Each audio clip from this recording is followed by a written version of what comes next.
It's time for the Phil Ferguson Show.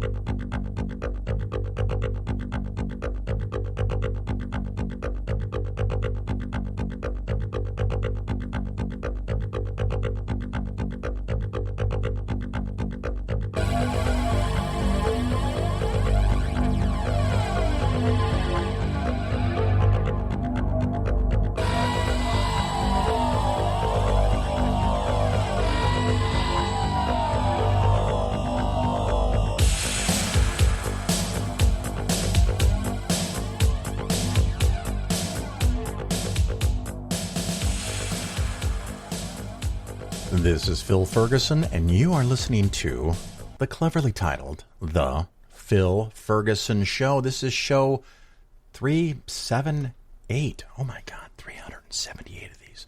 Oh, how did this happen? The time flies, the years go by, and just when I think I'm going to run out of bullshit to cover, there's new bullshit. And this time we have bullshit in religion, Christianity in specific, and bullshittery in the U.S. stock market stuff, videos, whatever. So a little bit into the show, we're going to talk with Chrissy Stroop, and she is going to help us understand her story about escaping, in my words, not hers, religion, and a book that she helped to edit, and she also has a segment in the book called Empty the Pews, Stories of Leaving the Church. Regular listeners know I have a very soft spot for all kinds of stories of people escaping religion, getting out of religion, and often talking about how devastatingly painful and hurtful religion is to individual people and to our society and to multiple societies. And yes, I do think we would just be generally better off without religion. That's probably not just going to happen, at least not in my lifetime, but we can work to make life a little bit better for one person at a time. And this book has stories about people like that, people whose lives are now much better now that they've escaped religion. So if you like that kind of stuff, check out the book, of course. And a little later, like I said, we'll talk to Chrissy and the book and all kinds of details. I also have a nice long segment, a unique first-time attempt at doing one of these. Someone sent me a video of somebody who's doing a financial thing. And, of course, they talk about how awesome they are without really giving you any details about how they do it and how awful the stock market is. And, of course, they pick one of the worst time periods for the stock market ever, right after the ginormous .com bubble, to make the stock market look so bad and their stuff to look so good. And of course, at the end of it, it's just a bunch of words with an offer to buy their book. And of course, if you buy the book, you probably have to fill out a form and give them all of your contact information. And then they want to sell you probably, and I'm pretty sure in this case, some kind of life insurance so you can magically make money somehow in life insurance. But you can already guess what my thoughts on that are. So those are the segments coming up. Before I get too much into that, a little bit of personal information, why it's been slow shows for a little bit. One, I am blessed with a lot of atheists that want to hire me, and I thank you for that. I think what I'm going to do is right now I'm going to, I guess, accept more new clients, but the minimum is going to be $2 million. And I am delighted that that is a problem, that I have that many people that want to hire me. But of course, it is also very annoying, frustrating, contrary to my very fiber of my being, because for the most of my life, I have tried to grow and to help more people and to get more clients. And it's like a lot of things in life. You want to just get more, bigger, better, help more people. And I'm finding that to be very hard to help more people. And that in a way is heartbreaking to me. It's a great thing, but it's also a bad thing because I want to be able to help more people make more money. So that's one of the things that the show can do. The show can do that. So again, if there's a topic you don't understand or you don't know about or you don't think other people know about, something you want to share, like one of the keys, the starting point for this segment that I have coming up about this video was from a listener. So I take that video apart, and hopefully you like that. But, if you have ideas, questions, send me an email, phil@polarisfinancialplanning.com. So that's one thing. I'm very busy. Yay, that's good. $2 million is now going to be the new minimum for assets under management. We'll see how that goes. If I get too many clients again, I might raise that or just stop altogether. The other thing, more personal stuff, on a couple days ago, my wife did have a surgery on her spine. There were some vertebrae that I guess there's a little buffer supposed to be between them, and those buffers had not survived, not done well over the years, and she was getting pinched nerves. So that was something that we've done, and she's actually in the other room right now, resting, and that's doing great. So I'm spending extra time helping her to get over the surgery, and yes, everything seems to have gone just as well as possible and as planned. And again, kind of modern miracle magic that you could go from, she was even having trouble using her hands and dropping things, couldn't pick things up. So it's amazing. It's absolutely amazing that we live in a world today where through a couple hour-long surgery by a trained professional, all that goes away. So we're looking forward to a full recovery from that. And a couple days ago, I went and got my second vaccination shot.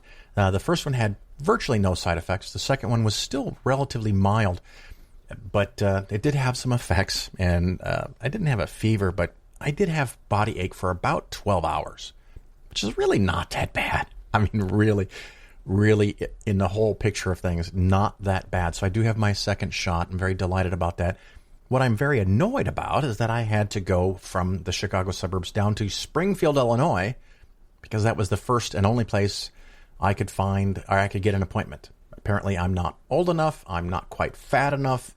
My prediabetes was not worse enough, bad enough, big enough of a problem yet for me to get one unless I went to Springfield. And in Springfield, Illinois, there is a mega site where they're doing about 1,500 shots a day. And it's all run by the National Guard. And I'm impressed with not only my first visit, but my second visit. An amazingly efficient operation going there, and lots of people checking people in. I don't know, maybe 100 people running this facility. Absolutely amazing.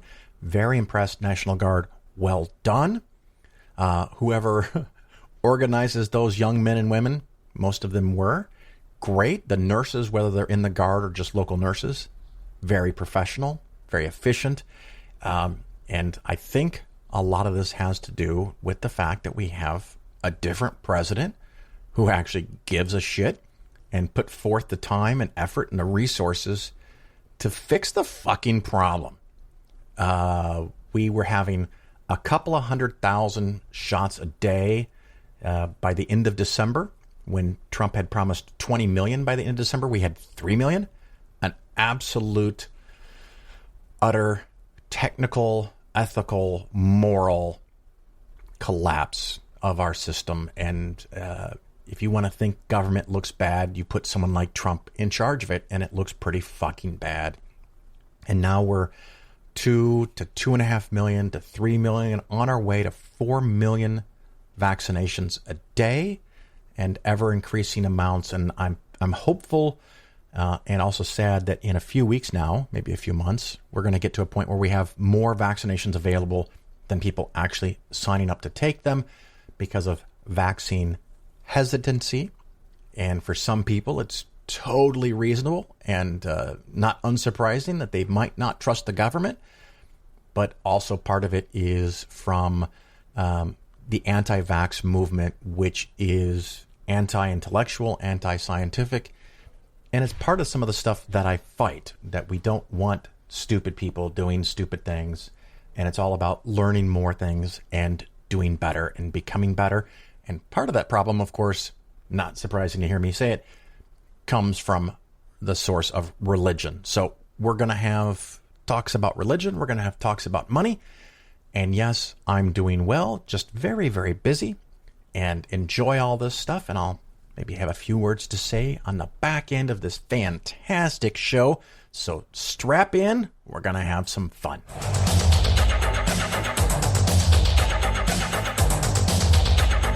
What did this person who made this world intend it for?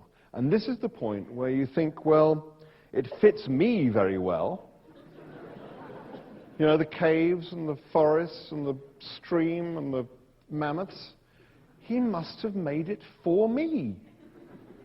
I mean, there's no other conclusion you can come to. And it's rather like a puddle waking up one morning. I know they don't normally do this, but allow me, I'm a science fiction writer.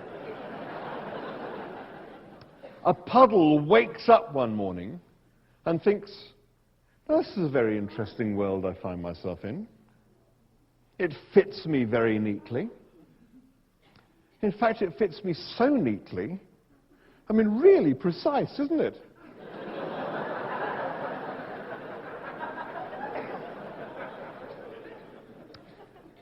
It must have been made to have me in it. And the sun rises, and he's continuing to narrate the story about this hole being made to have him in it. And the sun rises, and gradually the puddle is shrinking and shrinking and shrinking. And by the time the puddle ceases to exist, it's still thinking, it's still trapped in this idea that the hole was there for it. And if we think the world is here for us, we will continue to destroy it in the way that we've been destroying it. You're listening to The Bill Ferguson Show. I had a listener send me a link to a video, and I guess this is like a response video, an answer video. I don't know what else to call it, except for there's no video. It's just me talking about this video. So you will hear me talk, and then you'll hear this other person talk, and I'm not even going to mention their name. And if you were clever, you could figure this out, but I don't want to give any promotional oomph to him whatsoever. Has like 30,000 subscribers, which is, you know, a generous number, and makes a lot of videos telling you about how awful things are, and it's a lot of panic and fear-mongering, and I think he's trying to go towards conservatives and or Republicans in his pitches, and you might hear some of that sneaking up here and there, but I'm going to take some of the things that he said, talk about whether they're true or not, talk about whether they might be true but deceptive, talk about if he has any math fuck-ups, and just give you some clues of things to listen to that I hear on a regular basis, usually through email and solicitations of stuff people want me to sell to you, but I thought this might be a little more fun. Let's see how it works out. And we're going to start right at the beginning where he sets the stage. Don't follow mainstream media advice. I love that. Mainstream media. Mainstream media. What is mainstream media? What is mainstream media advice? And what is mainstream media advice when it comes to investments? I'm curious. Am I part of the mainstream media? I don't know. I don't know, because it's a tagline. Man, you know, it's got mainstream media in it, lamestream media. Definitely a hook line for someone who follows Fox News and or Trump, and they're like, oh, this guy is on my side because he's going to tell me something super special, super magical secret that the media and the financial industry doesn't want me to know. So this could be very exciting. Because if you only do something because everybody else is doing it, frankly, I have discovered that just sort of fosters mediocrity. You're just average. It's only when I almost went the exact opposite, I didn't follow conventional wisdom, that I soared. I guess I'm still not sure what he's talking about, because I don't know what mainstream advice is. I don't know what it means to soar, and I don't know what it means to do opposite of what everyone else is doing. The one thing I did notice is this mediocrity, I guess that's how you say it, thing. And it struck me because that's often used to describe the results of index funds. It was a rallying cry all the way back in the early and even mid 70s. Well, I guess even today, of why you shouldn't use mutual or index funds, because you'll just get average performance. And there's some merit to it, but if average performance beats 95% of all other people, I'm okay with average performance. It's when you do a lot of trading, hopping in and out, taxes and expenses, where you lose money. So still not sure where he's going to go. And by the way, I am cutting a whole lot out of it. This was like a 15-minute video. And my comments will probably be way more than 15 minutes, but you'll only hear, hopefully, a couple of minutes of the stuff that he has to say. What does the media tell you to do with your money to save for retirement? Oh, you want to put money in traditional IRAs or 401ks. You want to make sure you put in the maximum amount you can in the company's 401k. And you're going to likely be in a lower bracket when you retire. Maybe it's just me, but he does kind of rub me as a little bit condescending. Because, the media. Okay, so at least now we know something that he has heartburn with. The idea that you should max your IRA and maybe max your 401k and get the company match. And somehow he thinks this is a horrible thing. I think generally this is a good thing. Now I leave in a little bit there that the expectation that your taxes are going to be lower in retirement. If you save a lot of money, and if your money does really well, and or if the government charges higher tax rates in the future, there is a possibility that you will pay higher taxes on that money when you take it out than when you put it in. There is some merit to that, but it's a little kernel of possible truth, because a lot of people, the average investor, does have a lower tax bracket in retirement because they don't save enough. Now, the listeners to this show might be on average a little different because they're saving money and they're going to be doing a lot of saving and smart investing. So they might actually be in the same or a higher tax bracket. So this is not generically bad advice, because most people will be in lower tax brackets. The other thing apparently he completely forgot is that not only do you avoid taxes when you put the money in, but you avoid all the taxes all the way along. So year after year after year, you're not paying tax on the dividends. If you buy and sell something, you're not paying any capital gains. You're not paying short-term or long-term taxes, which capital gains can be pretty low right now, 15, 20% for a lot of people, but you don't pay any of that. So you can make trades, you can do adjustments, you can do balancing, you can do rebalancing, overbalancing, whatever we want to call it. You can do that without creating any tax consequences. So the compounding of the money that you have that you might not have had because you paid taxes is very valuable, especially in the long run. If you're going to retire in a year or two, it may not matter so much. But if you're looking at investing 10, 15, 20, 30 years, the ability to avoid all of those taxes in your IRA and 401k are worth a lot of money. Let's see what else he's got. You're going to pay, taking the accountant's advice, about $2.6 million in tax from now until both of you are expected to pass away. It's called LE, life expectancy. And I said I could save you maybe $1.2 million of that. And their advisor said, they can afford $2.6 million. Look, they got $5 million. I don't know about you, but I don't for a second believe this happened anything close to what he's describing, that he was sitting with the accountant and the accountant said they can pay $2.6 million in taxes. Also, I think what he did is the $2.6 million in taxes is the amount of tax they're going to pay over life expectancy. And he throws out LE, whatever buzzword.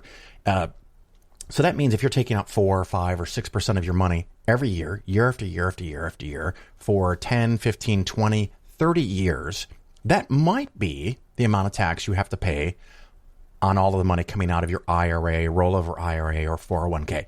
That could be the case. But the way he sets it up is that oh, at $5 million, I'm going to pay more than half of all my money in taxes. I'm going to lose half of my money.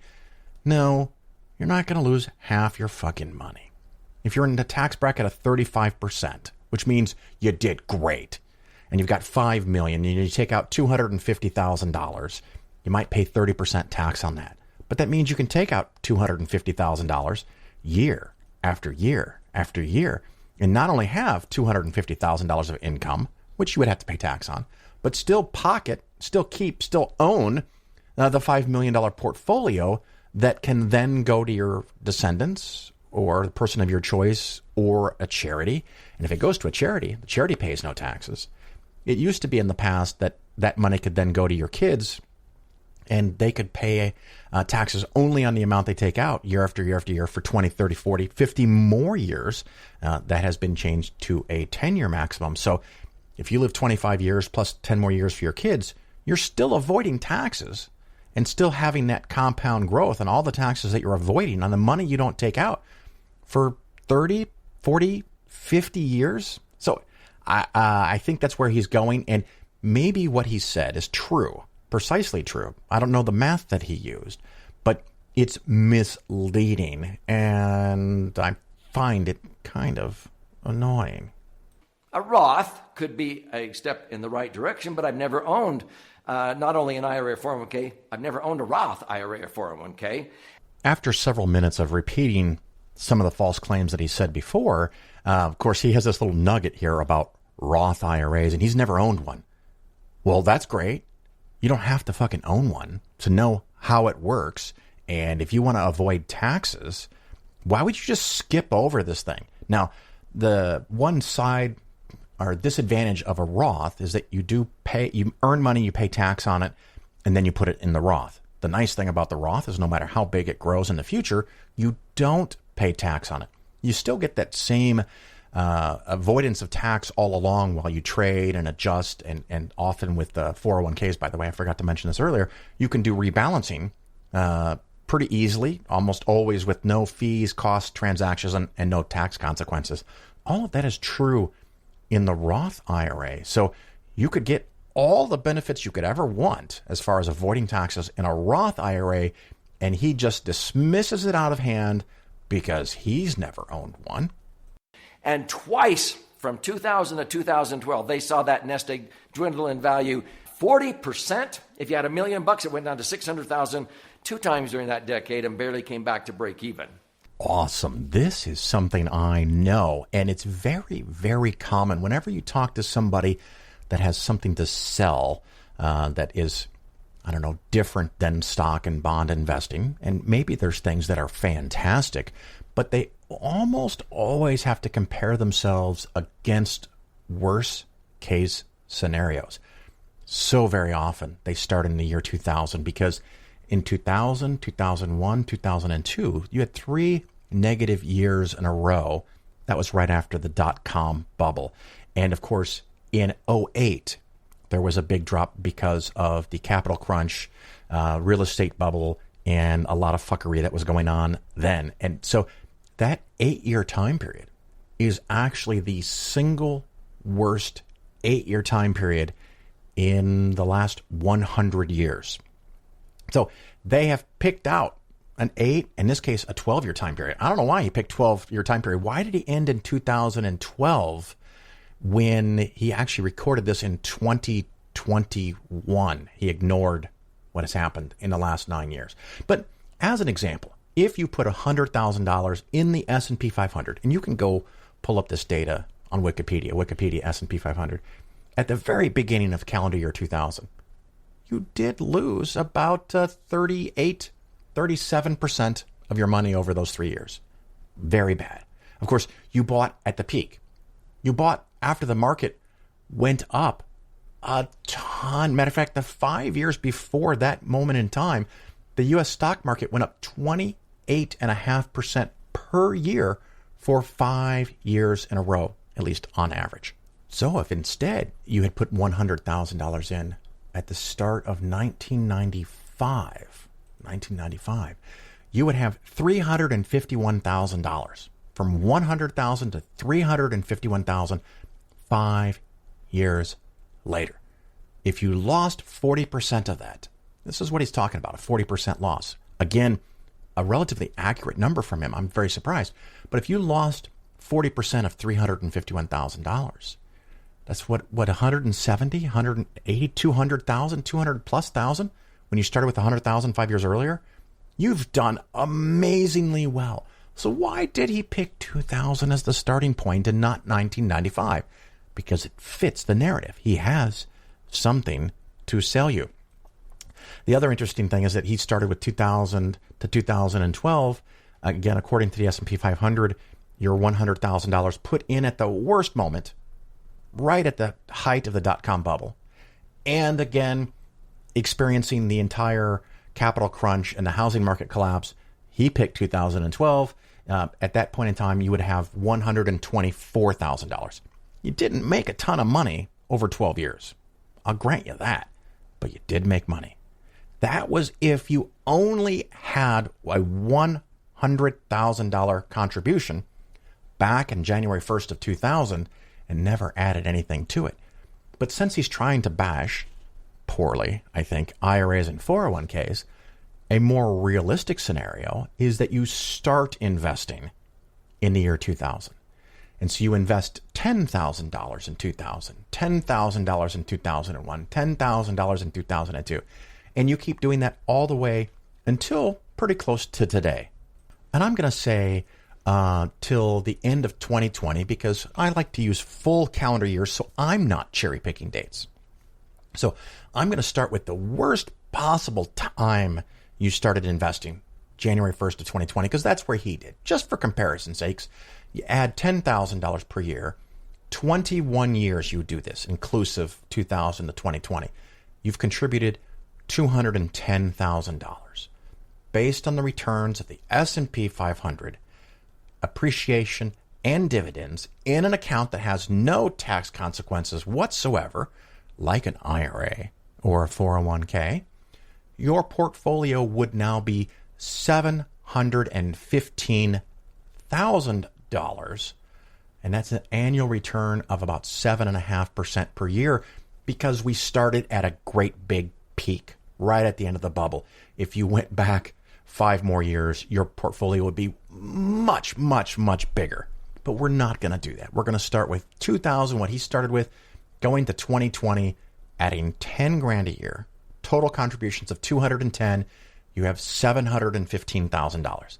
This is the system that he is not liking, that he wants to fight against, that he wants you to not use. I'm very confused about all this. Now, people using the strategies that I teach, and I'm going to show you how you can get a copy of my most recent best-selling book here, they doubled and tripled their money during that 12-year period. They did not lose. And their money is totally tax-free, which knocks the socks off of an IRA or 401k that is only tax-deferred. All right, now we're getting somewhere. There's a book you can buy. And people using his super secret method made a pile of money. They doubled or tripled. Well, which is it? Did you double or triple your money? Because I think if they're following his system, he should have an idea. I mean, it's a pretty big range, doubling versus tripling in 12 years. But, you know, we know that with the rule of 72, if you make 10% per year on average in the stock market, it would double every 7 years. More conservatively, you could say you make 7% a year and it's going to double every 10 years. So he doubled in 12 years, or maybe tripled. I'm not sure. So his returns, he's not even promising to beat what the market normally makes on average in the long run, but it's very volatile. No doubt about that. But he's not beating the market. But, you know, to compare what his system did, which we have no idea what it is, beat that cherry-picked awful time period, okay, great. I don't know what you did. I don't know how to compare it. I don't know what the costs were. I don't know what the risks were. So up to now, you've basically told me nothing other than bad shit happened, and you can buy my book. I have cut out a lot of stuff where he rants about the government and the government taking your taxes in the end. And, of course, by now, I'm also convinced that somehow in here there's going to be an insurance product where you're going to have to buy and pay expenses. And regular listeners probably know my feelings on that and how it can be hidden fees and costs. But it's just staggering to compare something that did well against stocks in the single worst 8, 10, 12-year time period. I don't know if it's the worst 12-year time period, but it's definitely the worst 8-year time period in the last 100 years. Again, why not compare it to something that did really well? Why not compare it to the average? Because basically he's saying he underperforms the stock market average, but he does have this claim that it's somehow magically taxably free. So let's see if we can figure out how that works.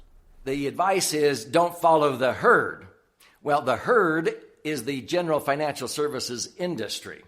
Now, what I'm about to share with you, if it intrigues you... I don't know if I'm really intrigued anymore. You start off with don't follow the herd. Yeah, we got that 15 freaking minutes ago, and stock market bad, industry bad, government is not your friend, they're going to tax the shit. No, duh. We know all of that. You have a book to sell. And several times during this presentations, he'll say things like, I'm about to tell you, and then it goes to like a little interlude or commercial break, and then he comes back and he goes, before I tell you, I want to give you this one more piece of advice. And he just kind of wanders on a whole different subject, sometimes not even answering or following up on what he just said he was going to say, but definitely not giving you the information he promised just a few minutes earlier. Of course, I can ramble and get lost in my own words sometimes, but that's all this is. It never, ever gets to the point other than telling you that there's a book he can buy. Maybe in other videos he gives more information, but he also went into a whole pitch about like and click and follow, which, okay, fine. He's got a YouTube channel. He wants followers. I get it. But are we going to get any actual information here that I can use? You said you're going to give me actual advice. So following the herd, the financial services industry, they realize that most Americans who retire, who have their money in IRAs and 401ks in the market, because they buy and sell at the wrong times. In other words, if you bought and held, you'd probably earn 6%, maybe up to 9% based on 20-year averages since the Great Depression. Still not actual advice. You were just going to tell us how it works after you pumped your book, but you give me a nothing burger. You tell me that the mainstream media, the industry wants you to do this. I did find it interesting that he talked about if you buy and hold, I think we've heard that before, you can make 6 to 9% in the market. I don't know where the fuck 6 to 9% comes in. I can only guess that maybe he is talking about the returns you make after accounting for inflation, because the long-term returns that you make in the stock market, as measured by the S&P 500 from 1970 through the end of 2020, again, I'm using this reference because you can go look it up on Wikipedia, is about 10.6% per year. Not between 6 and 9, 10.6 as buy and hold. Buy and hold. One of the things he does go into here that I'm not going to have you listen to because I talk about the same thing, so we're not in disagreement, that many people do tend to not buy and hold. They get in and out. A lot of investors get excited and want to buy things that are hot. A lot of investors get scared and sell things after there's a drop. That will crush your performance. But that's not because you're in an IRA. And it is not because you're in a 401k. And we have no way to know how you're going to avoid this human mistake in his new magical process because we don't even know what it is. All we know is there's a book you can buy. So the financial services industry, herd, says, don't you dare, you financial advisors, show any more than a 4% payout, because if people are only earning 3.5%, if you give them 4%, it will slowly deplete their nest egg, but not before their LE, before they die. And we don't want to be sued for them outliving their money. If anybody pulls out more than 4%, they have to sign a waiver that, old harmless, they won't sue our broker-dealer. That's called the 4% rule. Oh, for fuck's sake. There is a 4% rule. I've talked about it. There's a 5% rule or a 6% rule. It's just math. It's not requiring anybody to sign any fucking documents. And the funny thing is that if you take out 4%, just think about it. You have a portfolio that makes nothing. If it makes nothing, it's just cash under your mattress. You take out 4% of it and spend it.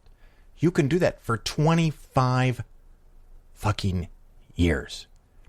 If he's worried about you making 3.5% and you pull out 4%, you could run out of money before you die. If you start when you're 65, it's not going to fucking happen. I mean, if you burn through or decrease the size of your portfolio by 0.5% per year, it doesn't take a fucking genius to figure out that that's over 100 years, maybe 200, but I'm assuming that you bite into the meat of your portfolio a little bit more. But if you're losing 0.5% net per year, you're not going to go broke.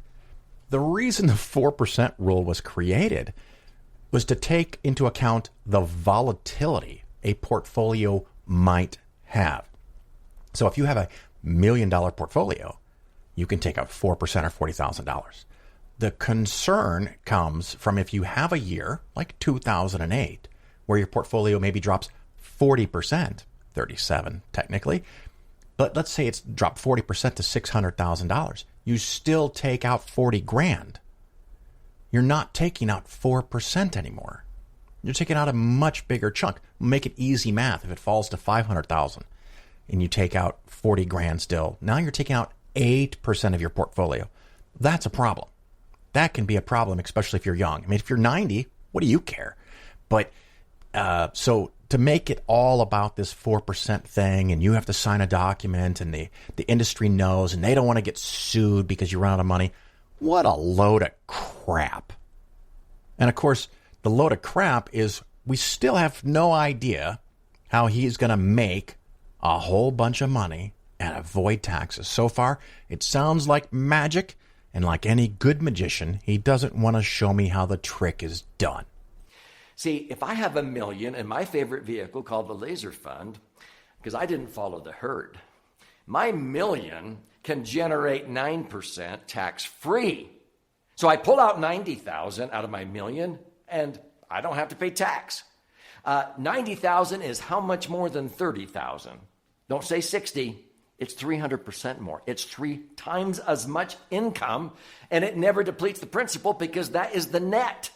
Well, he finally mentioned something, the laser fund, whatever the fuck that is. Maybe we'll have to Google that and figure that out together. But he also had a terrible, terrible math error.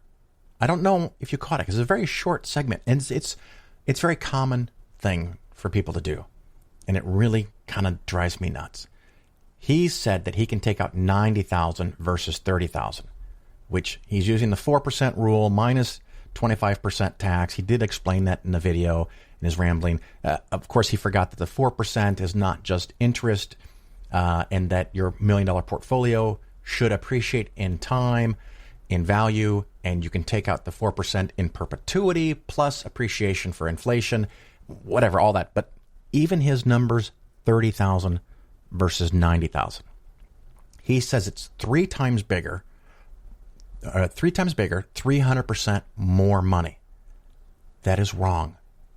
Absolutely wrong. If it's 3 times bigger, it's 200% more money. So, as an example, 30,000, 60,000. 60,000 is twice the size of 300,000. It's 100% bigger. Double the size, double the amount of dollars, 100% bigger. If you triple 30, 60, 90, it's 200% bigger. You get a tripling. 200% bigger is triple the amount. He did not make 300% more money in a given year.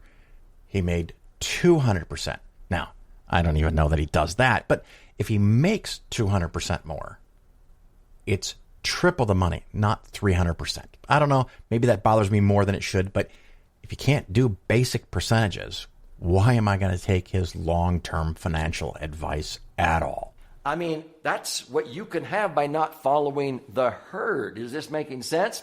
And so I would rather have $90,000 a year of tax-free income instead of $30,000 a year of after-tax income by following the herd and keeping my money in IRAs and 401ks in the market, and then taking these RMDs and 4% payouts that the financial services industry says, nope, that's all you should take because we don't want to be sued for you outliving your money.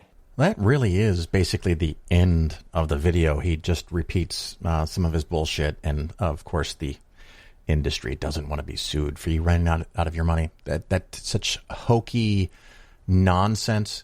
He did go on for another minute or two about buying his book, so there's that. But basically all you got out of this was fear-mongering, some nuggets of truth, some bits of misinformation, all stitched together in a paranoid rant of don't trust the mainstream media, the government is not your friend, and they're going to charge you taxes, yada, yada, yada. Never did he cover, by the way, that the money you put in an IRA or a 401k, you did get to avoid all of the taxes in the very beginning and have more money in your everyday life because you put money in an IRA or 401k. That never comes up during his discussion at all. And I think that's a pretty big perk for a lot of people. So I don't know. If you like this kind of thing, let me know, and maybe I can find something else on YouTube or somebody can send it to me. If you thought this was the most painful 30 minutes of the show you've ever listened to, well, send me an email. Make it nice. I'm delicate. Let me know that you didn't like it, and maybe I'll never do it again. I don't know. But hopefully that helped you see some things to look out for. Again, like I've said before, if they start comparing to the stock market from the year 2000 or the year 2008, or use both of them as the brackets for how awful the market can be, the market was pretty awful during those time periods. But that's one of the reasons we use a whole bunch of different types of investments, U.S. stocks, international stocks, and bonds, so that you can pull out from the dividends of the stocks and the bonds. You can sell the bonds for a long period of time while you're waiting for the market to recover, because after 2008, the market has gone up a lot, and you would have made a lot of money where if you had $123,000 in 2012, it would be worth $384,000 now. But he didn't cover those amazingly good periods, of course, because he had something to sell. So I'm going to wrap this up. Thanks for listening. Hope you enjoyed.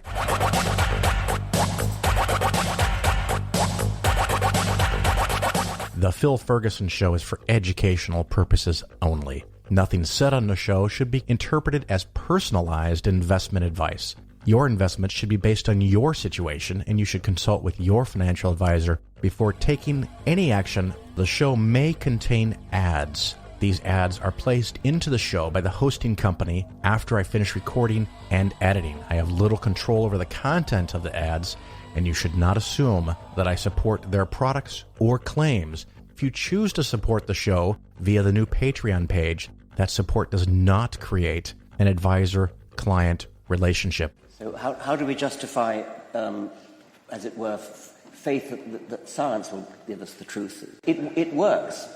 Planes fly, cars drive, computers compute. It's an inductive argument. If you base medicine on science, you cure people. If you base the design of planes on science, they fly. If you base the design of rockets on science, they reach the moon. It works, bitches.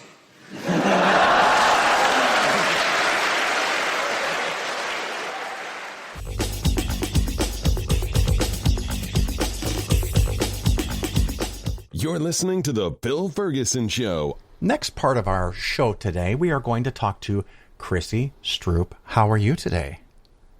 I'm pretty good, Phil. Thanks. How are you? I'm good. I closed the page that I had on your bio. Something about a PhD. Did I read that correctly? Yes, you did. I'm what I call one of the Academy's throwaway PhDs because I didn't end up with that tenure track job in my field. Although the work I'm doing now is work that I find very meaningful. I have a PhD in modern Russian history from Stanford University. Stanford. I think I've heard of that. Did you say modern Russian history? Yes, I actually studied, I did my dissertation research on these Russian Orthodox Christian intellectuals, some of them former Marxists in the late Russian Empire, and I looked at how they viewed the First World War through a providentialist framework, which is, of course, very problematic. And I linked that to their larger sort of philosophical, theological project of trying to create a sort of what they understood to be a rational Christianity that could compete against modern philosophical ideas. So there's, this long history in politics of Christian apologetics, and I ended up bringing it full circle to my own experience growing up in the Christian right, because I then went on to do some research and publish some peer-reviewed research on how these guys influenced discussions of Christianity and anti-communism, and of course how those two things often went hand in hand in 20th century Europe and even the United States. So for people who actually know obscure Russian intellectuals, we're talking about people like Sergei, later Father Sergius Bulgakov, Nikolai, or his name is often anglicized to Nicholas Berdyaev. Right. People like that. Yeah. Nice, very nice. And of course, part of this interest in Russia, if I overstate from my quick reading of your part in the book, is because you went over there to convert people, I guess?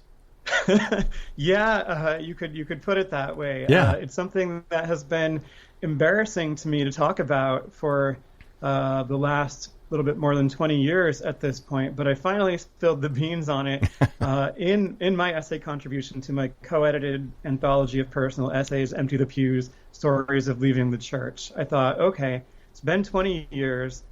I need to stop just telling people that, I got interested in Russia through an international program that I got to participate in.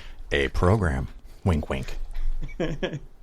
Yeah, I was a short-term youth missionary to Russia with a little organization called OMS International. Actually, it's quite a large international organization. I don't know what its budget is, but I do know that they have missionaries in lots and lots of countries. It was at that time known simply as OMS by its initials. It had previously been known as Oriental Mission Society. And this is based in Greenwood, Indiana, by the way. And I don't think they were particularly understanding of what had been wrong with, the term Oriental at that time, because it was explained to me that, we just, we expanded beyond the Orient. So now we're just initials. But today they have rebranded again in a savvier way, and now OMS stands for One Mission Society. And if you go to their website, they have this little ticker in the upper right-hand corner. It doesn't show in all browsers. I can't see it on my cell phone, for example. But this little ticker, it was constantly going up, showing how many souls they have supposedly saved nice. This year. Yeah, that's great. It's ridiculous because, I think if they were really quote-unquote saving souls at that rate, I'm pretty sure the entire world would be Christian fairly soon. Yeah. Well, it's also a weird name change. While individual people will scream and cry and kick their feet about name changes, we also have another group, Campus Crusade for Christ, that realized that, hey, crusades might be interpreted negatively. And so they changed their name to You think? Crew, which, of course, people go, why is it crew? And I go, what's crusade? Oh, okay, well, fuck, that didn't help anything, because now we know crew means crusade. Maybe people think of it as CREW. Maybe they have that association. Yeah. But yeah, it's silly. And they spell it CRU, which I suppose they think is all hip and cool or whatever. Campus Crusade is a bad news organization for sure, though. But I was just talking about Christian nationalism 2 days ago at American Atheists Annual Convention, which was, as you know, you were a big part of it, held online this year through a platform called Hop In. Thanks, by the way, for the fun, selfie tool. Not a problem. that you provided. It was fun. So yeah, I was talking about Christian nationalism in Christian schools. I am a product of Christian schools, and I believe it is still the case that some of the most common Christian school mascots are indeed knights and crusaders. And in the United States, that is very much imagery associated with the Ku Klux Klan, and that is not a coincidence.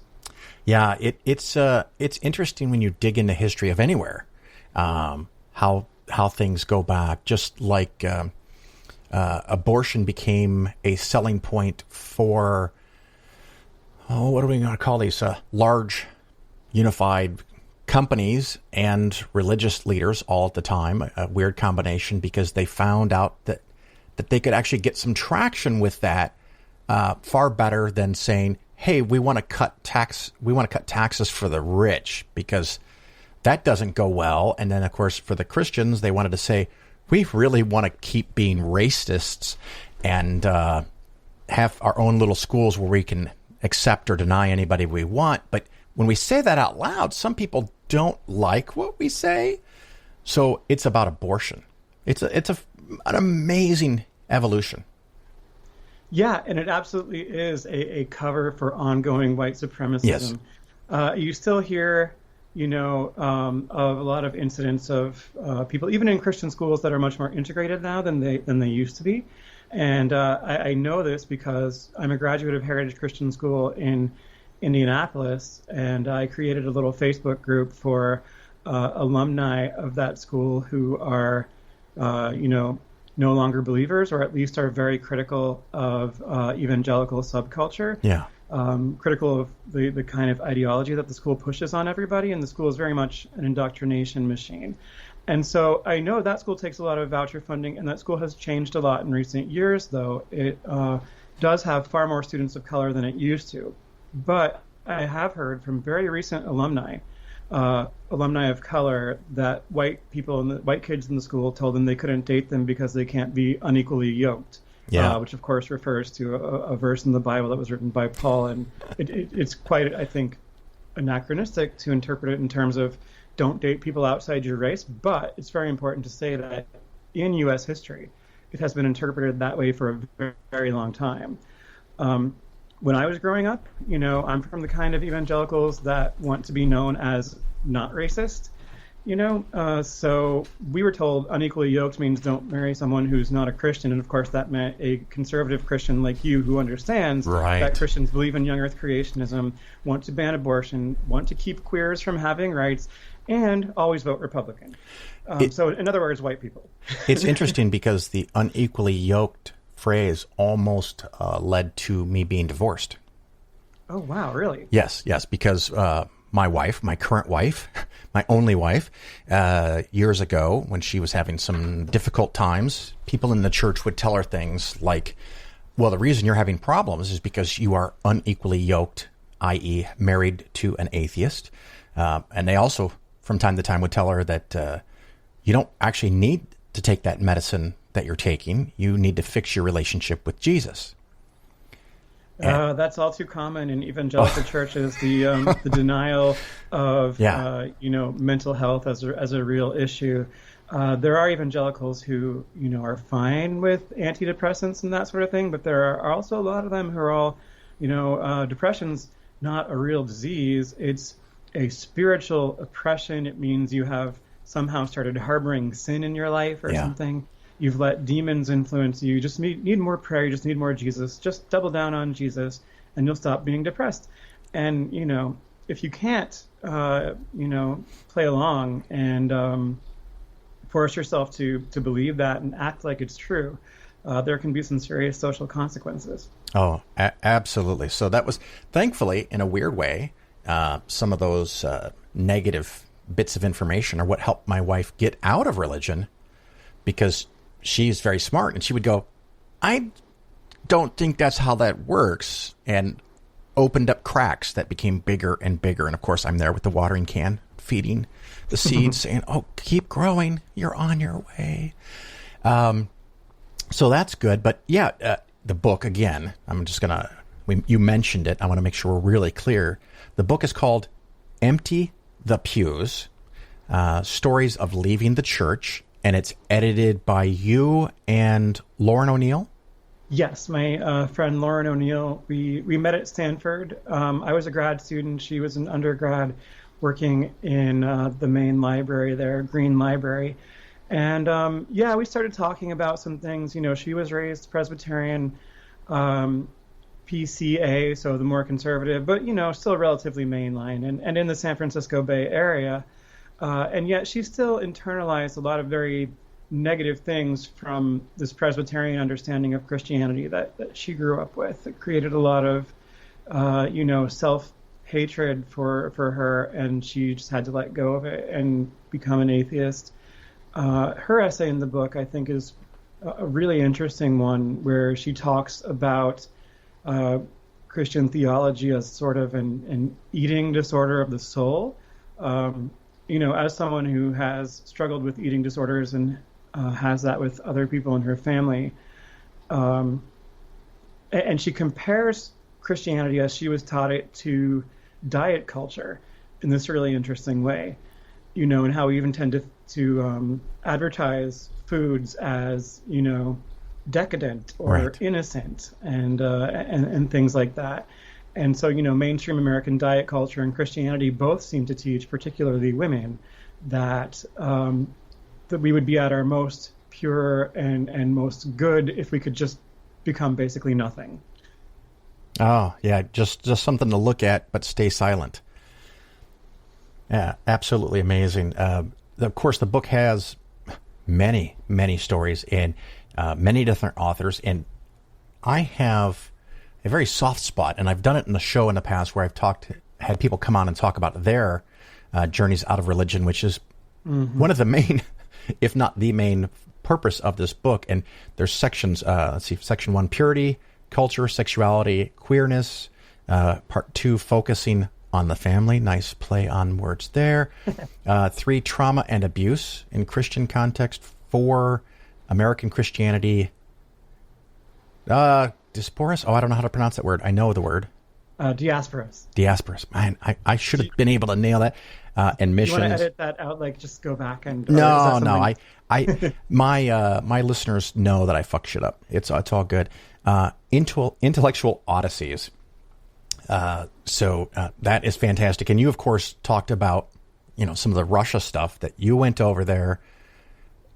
Theoretically, I guess, as you were kind of questioning, but you figured it's a free trip, right? Well, I wouldn't say I was that cynical about it. Okay. No, I was in a pretty serious crisis of faith at that time. But no, I mean, I did actually feel guilt about taking friends and relatives' money, because this is what missionaries do. They raise support for their missions, right? So I wanted to do right by them. And the first year that I went, which was the year I graduated high school, so, a few weeks into that summer between high school and college, I was still very much in this space of trying really hard to hold on to my faith despite having a lot of doubts. I don't know what particular expectations I might have had for the mission trip, but beyond this, I did think when we got to Russia, we would meet a lot of atheists. I figured, there must still be a lot of atheists in post-Soviet Russia. That turned out to really not be true. When the Soviet Union collapsed and Marxism-Leninism was discredited as an ideology, it caused Russians to question all kinds of things, and there was just this rush of spiritual exploration and exploration of the esoteric and the occult and all kinds of things in the 1990s, and all kinds of various sects and groups went in there from abroad and won converts, and everybody was all interested in Krishnas and Jehovah's Witnesses and Mormons and evangelicals, and or just in sort of the occult or New Age or private spirituality. Russians were questioning everything, as I think we can understand you would if you had been raised in a strict ideological environment that where believing the right things is regularly policed. In fact, that's something I feel like I know something about, right? Having been a Christian school kid, forced to say not just the pledge to the American flag every morning, but after that, the pledge to the Christian flag, and then the pledge to the Bible, and having this messaging reinforced in every class, even math class, which in theory has, nothing to do with ideology of any sort, really. We went over there and I thought we'd be converting atheists, but we weren't. Most of the people in our camp identified as Orthodox Christians, and of course that also has just something to do with, identifying as Russian after the collapse of the Soviet Union. What does it mean to be Russian? So most people quickly became self-identified as affiliates of the Russian Orthodox Church. That didn't necessarily mean that they, didn't believe in other spiritual paths, or that everyone had to be Christian or you would go to hell. Some of them had beliefs that were all over the place, or rejected certain dogmas, but they considered themselves Russian Orthodox. So that was surprising. These were quote-unquote English camps. We were supposedly, going there to tutor kids in English in a summer camp environment. And it was a fun summer camp environment. And the first year, this group that we had with OMS partnered with local Orthodox structures. So it was even kind of weirdly ecumenical. And they had a priest who would come visit the camp. He was a fun guy, and he would lead prayer services for the students. But all of this was confusing. And so I overheard some of the adults arguing about this. Some of them obviously didn't think Orthodoxy was, proper Christianity. They thought these Orthodox needed to be converted to Protestantism. They were idolatrous. They have all these icons. They do all this weird stuff. They have all these weird Mary beliefs, like the Catholics. This is the evangelical Protestant perspective. Yeah. And another adult was arguing, well, this priest, Father Sergei, he is telling these kids that they need Jesus. That's a good thing. So none of this seemed very competent or well organized.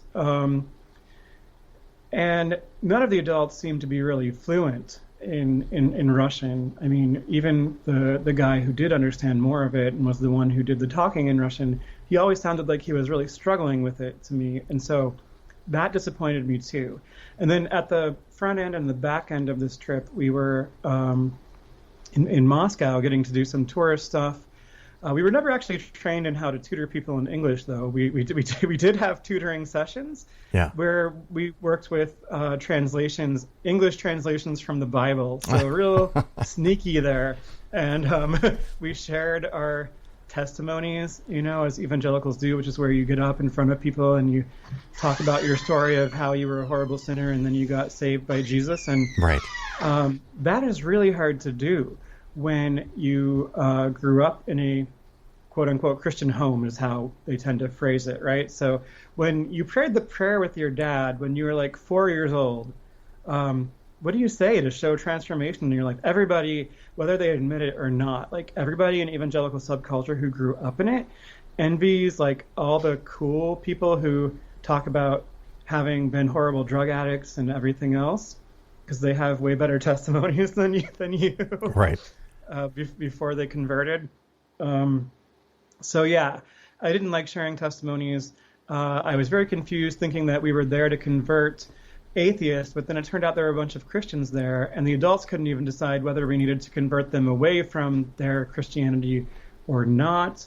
All of these kind of missionary shenanigans started to further erode my faith at that time. And then by the next summer, after my first year of college, I did go back, and then I really felt guilty about taking my friends and relatives' money, and I went through all kinds of rationalizations. I was telling myself, well, I should go. I promised the kids that I met at the camp last year that I would try to come back, and maybe this will spark a renewal and a revival of my faith. But it only further eroded things. I was just less and less impressed with missionaries. The main missionaries for OMS at that time in Moscow, I heard them speak Russian just a little bit, but they spoke it with like thick American Southern accents and didn't seem to be good at Russian at all. And I heard the other adult missionaries, like joking that, to be like the long-term leading missionaries in Russia, they had to be very fluent in Russian, but they would quip things like, but we don't really know if they are because we never hear them speak it. Yeah, it's funny because over the years, I don't know if you have no way of knowing this. I've been studying Italian for 9 years, and I've gotten to the point where I can be bad in Italian on purpose. Mm-hmm. And so instead of saying buongiorno to somebody, I can go buongiorno, and if someone has heard me speak Italian just for a minute or two, and then I switch to this other way of saying Italian, they just roar in laughter. It's great fun. Mm-hmm. And the one that I do, and it's wrong, I get it, but I will do it in a Texas accent. and I'll go into a shop and I go, parla inglese, because Italians have issues with some people in the United States. And I think Texas is the go-to for them because they don't know anything about Mississippi or Alabama or Georgia, but they know about Texas and George Bush. That's hilarious. Yeah. So, I've studied foreign languages for a long time myself. I started by studying German in high school. You mentioned that. That's awesome. I got to go on a, educational trip actually with the German teacher from my Christian school, and we got to do homestays at the beginning of this. This was after my second year of German, so I was able to speak some to get by, right, but would struggle with some things. And the homestays were very interesting, but she had also made sure they were like very American style evangelical families, which is very weird in Germany, as I would learn later, but still lovely people. And we've got some good relationships now between my family and this one family that I stayed with.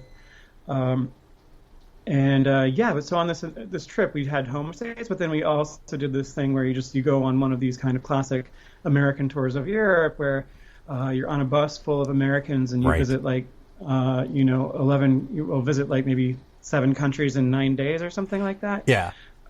And at that point, you're not really learning the culture. You're just a tourist popping in, popping out. Right, absolutely. And this is where I started to kind of become critical of the way that Americans often behave in Europe. And this is why I find it so funny, you describing speaking Italian in a Texas accent. And I've learned German and both German and Russian now well enough to, be able to speak them not necessarily totally accent free, but not immediately identifiable as someone with an American accent. And in some cases in Germany, I even passed for German or someone from a very nearby place who was a native German speaker when I was at the height of my ability to speak German. But yeah, these kids on this tour just were very disrespectful, surprisingly ignorant. I also overheard Americans talking about not understanding the currencies, and there were a lot more than just the euro at that time. Yeah. And it's all monopoly money to me, and just in general being loud and ridiculous. But I remember this one sweet girl on the trip wanting to thank the bus driver at the end of the trip, and she said, "Tell him thank you for me, ain't it, Dankeschön?" And, bless her heart is all I can Yeah, say. bless her heart. Oh, my God. That's a classic. I mean, I don't really mean to, make fun of her in particular. I don't remember her behaving badly. It was just funny the way to me that she pronounced that. Wow. That is a trip. What else are you doing in your time when you are not editing books? Well, I'm trying to work on a single author book that is going to be a kind of history of the last 40 or 50 years of evangelical politics in the United States, with the working title of Children of the Culture Wars.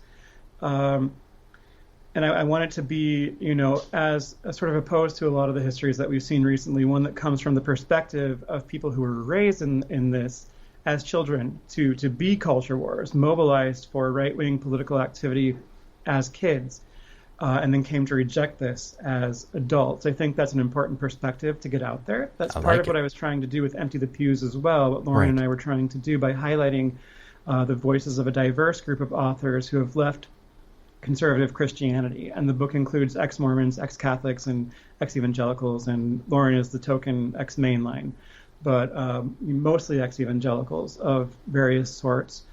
I think that people who leave these kinds of high-control religious communities have important things to say that society has mostly not been listening, and that to do a sort of whole book from this perspective by using interviews would be a good corrective to a lot of the literature out there in religious studies that is overly kind to evangelicalism, I would say. So that's the sort of long-term project that I'm honestly not very far along with at this point, but really gearing up right now to work harder and more steadily on. I also contribute regularly to Religion Dispatches, which obviously I'm biased, but I really like it as an online magazine about religion. Prints a variety of voices and perspectives, but it is largely from a liberal to progressive perspective, whether the authors are believers or atheists, and there's a good mix of both on Religion Dispatches. I think it brings an important perspective to discussion of religion that is not often met in the mainstream media, though I think that is actually starting to change since Trump and since January 6th. We're seeing more critical coverage, even in the New York Times. It's getting better. Yeah, and I hope that lasts. I hope so too. I forward, always forward. We have to keep making a difference. Sometimes small steps, hopefully sometimes big steps. Where can people find you if they want to invite you to speak, or want to talk to you, or want to share their story with you? How can they get a hold of you? I'm very active on Twitter. My handle is at C_Stroop, and I have a website at cstroop.com. I have open DMs on Twitter, and I do check the DM requests from people that I don't follow, so that's one way you can get in touch with me. There is also a contact form on my website for bookings and that sort of thing. And I love doing speaking gigs. It was really fun doing the panel on Christian nationalism at American Atheists' recent convention. And post-COVID, I'm really looking forward to getting to travel again and interact with people on different kinds of groups. So invite me to speak to your group. Yes, so we hope we can get out. But once again, everybody, this is Chrissy Stroop, and the book is Empty the Pews. And I thank you so much for coming and sharing some of your precious time with me and my listeners. I think we're all better because of it. Thank you so much for having me, Phil. It's been lovely.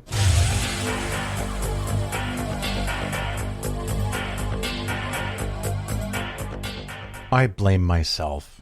Got no one else to blame. This guy that I was talking about in the earlier segment, I kept looking and learned more about what he does. And so, of course, that segment was kind of about how he doesn't really tell you what he does and how he misrepresents the stock market and things you can look forward to be able to recognize.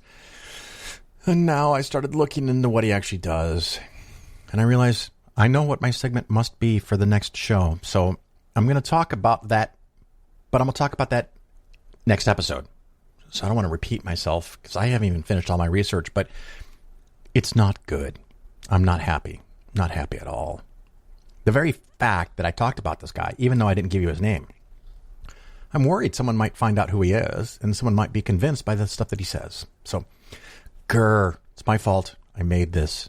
But next episode, we're going to talk about the details of what he does and the promises that he makes and how that's just not going to fucking happen.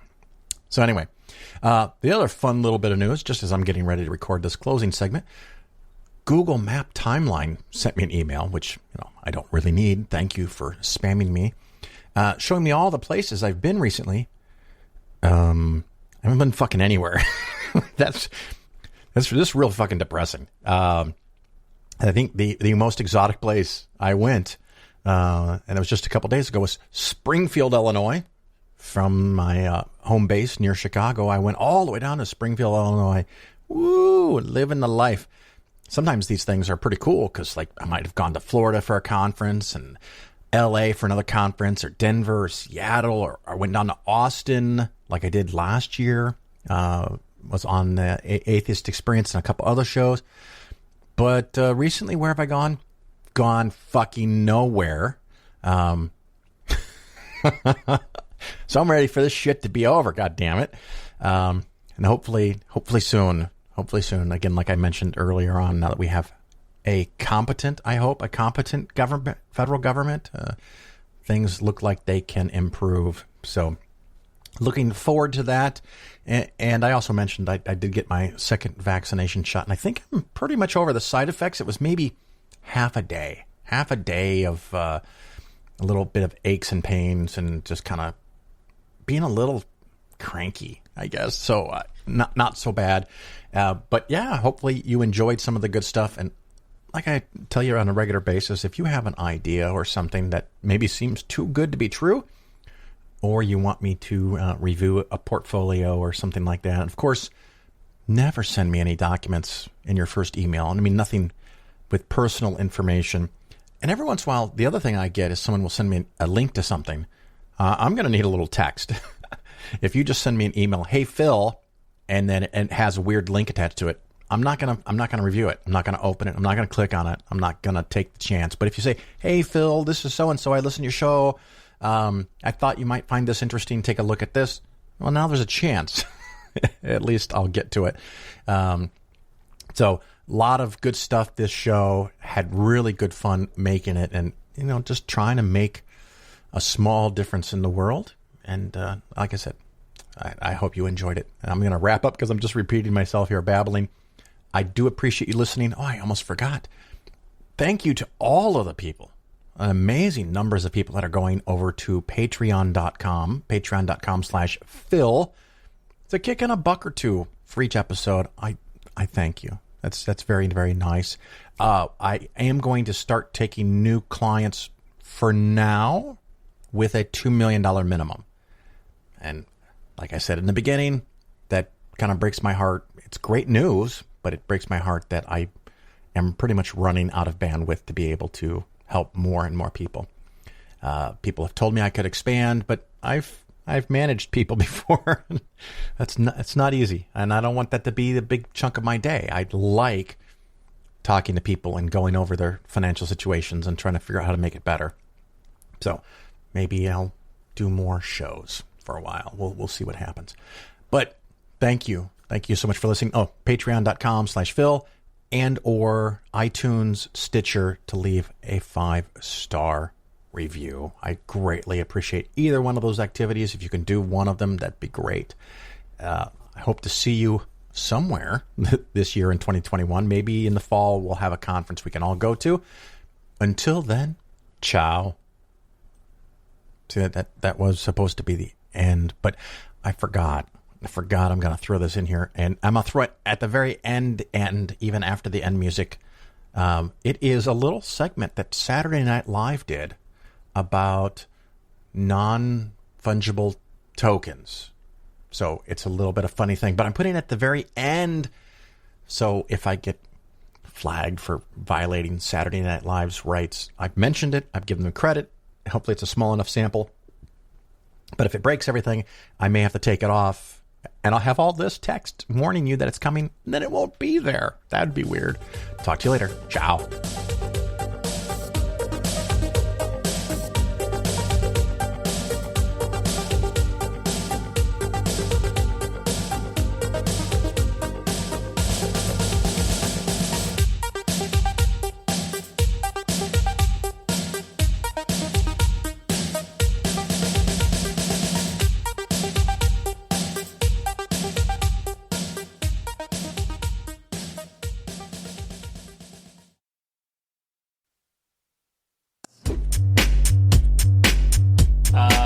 Yes, you, young man. Two Silicon boys were talking outside. Okay, and so what is your question? Two Silicon boys were talking outside. Yeah, I heard you the first time.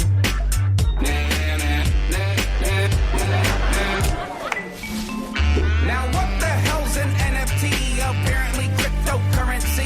Everyone's making so much money. Can you please explain what's an NFT? I said, what the hell's an NFT? It's like real life Monopoly. Everyone is doing it like Gronkowski. Can you please help me make an NFT?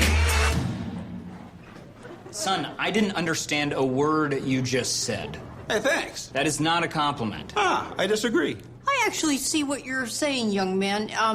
We are aware of NFTs, and they Excuse are me. currently... I can break it down for you. I'm sorry, are you Morpheus?